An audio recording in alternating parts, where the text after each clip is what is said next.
пошел и ядерный шантаж. Речь идет не только о поощряемых Западом обстрелах Запорожской атомной электростанции, что грозит атомной катастрофой, но и о высказываниях некоторых высокопоставленных представителей ведущих государств НАТО о возможности и допустимости применения против России оружия массового поражения, ядерного оружия. Тем, кто позволяет себе такие заявления в отношении России, хочу напомнить, что наша страна также располагает различными средствами поражения, а по отдельным компонентам и более современными, чем у стран НАТО.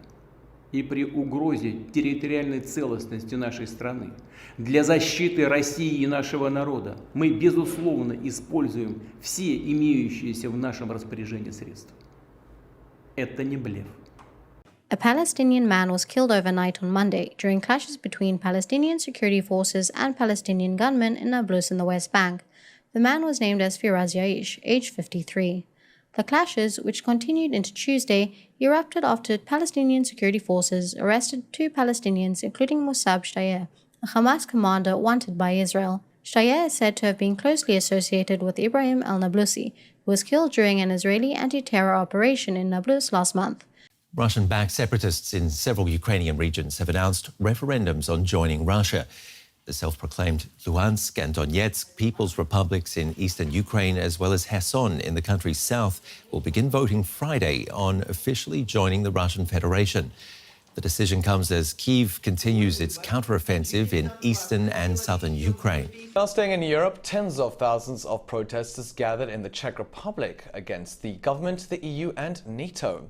Under the banner of Czech Republic First, some 70,000 people marched to the capital Prague on Saturday, demanding that the country's coalition take more steps to rein in surging energy costs. Now, they called for the ending of sanctions against Russia and to instead establish a new gas supply deal. Protesters also called for the resignation of the country's prime minister and urged the government to stop supplying Ukraine with arms.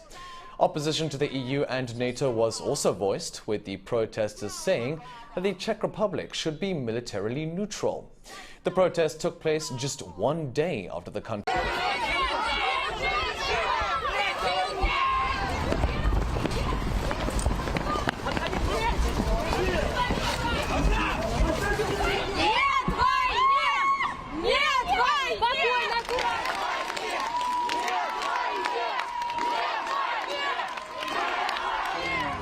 Вы что делаете? Вы что делаете,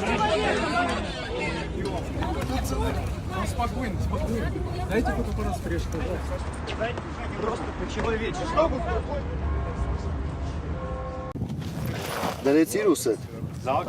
Always on guard in case of new attacks. That's the mindset of the increasing number of civilians who are volunteering to defend Armenia against Azerbaijan's forces.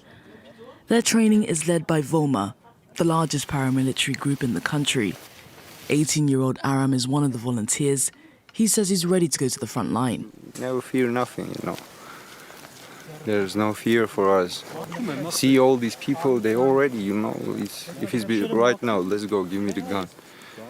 It's come from the decades and it will go to the decades. There will be no end, you know. These volunteers are waiting for the green lights from the Armenian Ministry of Defense to head to the border, where the ceasefire remains fragile. This instructor is cautious. We